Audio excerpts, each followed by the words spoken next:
Okay, hey you guys, and welcome to Romance 101. This is a series within a series.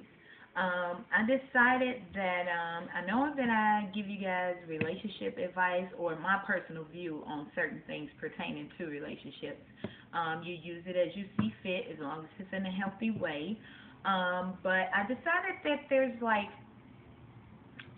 so much romance missing in the world. It's not enough of it within these relationships, and that is probably part of the killer, relationship killer.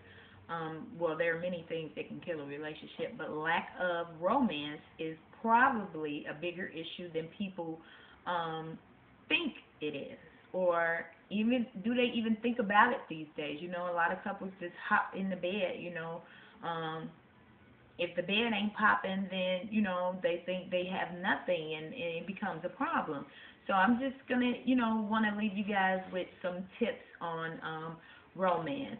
Now, as we know, there are plenty of things you can do in the romance department that cost money or don't cost that much money. But what most people don't do, because a lot of people are so focused on the financial end of romance that they're leaving out the things that you can do that don't cost anything. Like for instance, at money wise, yeah, you can take a trip. Anything that costs money is always beautiful. Like it's beautiful. It costs, but it's beautiful. You can take a trip to the islands, get your bikini on or your whatever it is you wear when you're out in warmer weather, walking on sandy beaches and everything like that. You could go to the theater. When theater is drama, like on the stage, and things of that nature.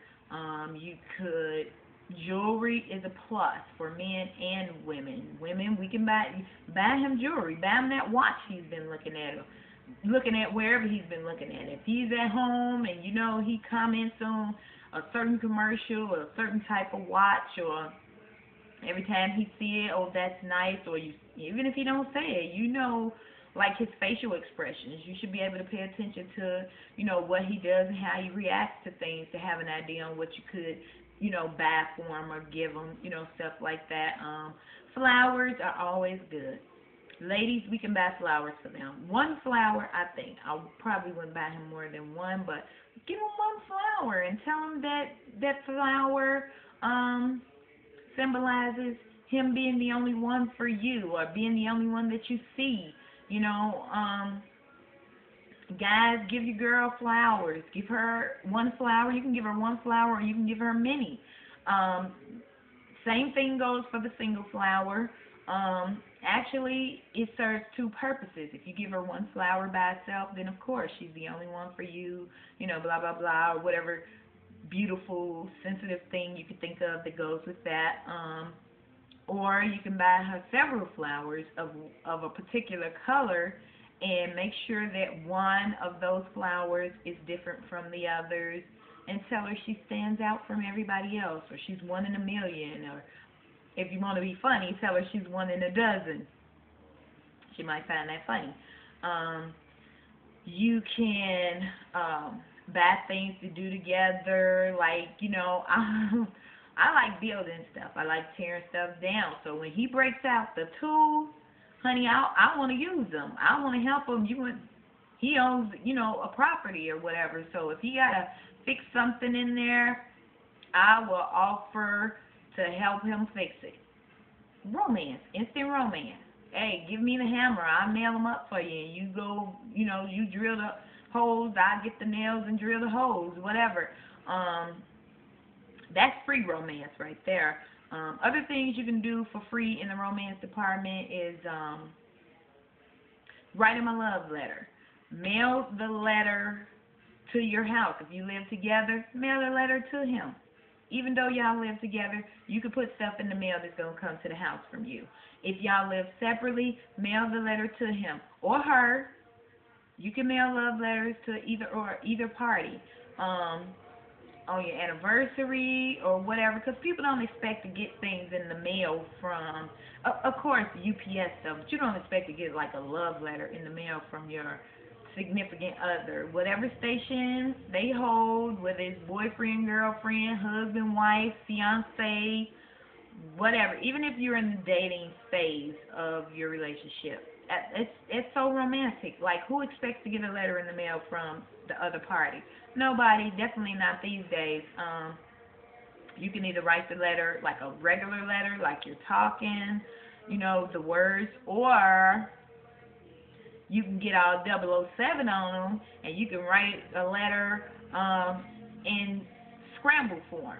And by that I mean, like, you can say you want to say, can't wait till you get here, or can't wait to see you. That's simple. So you would say, like, the first word of the letter would be VCMT, underline the C. The next grouping of letters can be N, A, no, not N. Don't use N right there if you're using can't. Okay, so make the next grouping of letters start out with D, A, Q, S. Underline the A. Next grouping should be W, X, L, N, I. So underline the N. So as you can see, I'm formulating groups of letters that actually don't spell anything, but when you underline the letter that goes with the next letter that's going to spell out a word, then, he got to put his detective skills to work, or she has to put her detective skills to work and figure out what the message is in the letter, which of course is going to be, can't wait to see you, and that's going to put a smile on their face. That is no finance romance. That's what that is. Another example of no finance romance is also, like, if you guys, like, have a show or something, because I know, like, a lot of women and men don't actually, like, they don't have shows that they watch together, but almost every couple has at least one thing that they like. Sit down and watch it together. Don't say much of anything, nothing if you can, and see, what your vibes are. That's very romantic. Me and my fiance do that all the time, and up until recently, didn't really realize how romantic that was. If you can talk to each other without saying a word, that is such a beautiful thing. So this series is going to be Romance 101, and I'm going to keep coming back with as much stuff as I can think of for you guys in the romance department. I'm going to try to keep it coming for y'all. So until next time, toodles.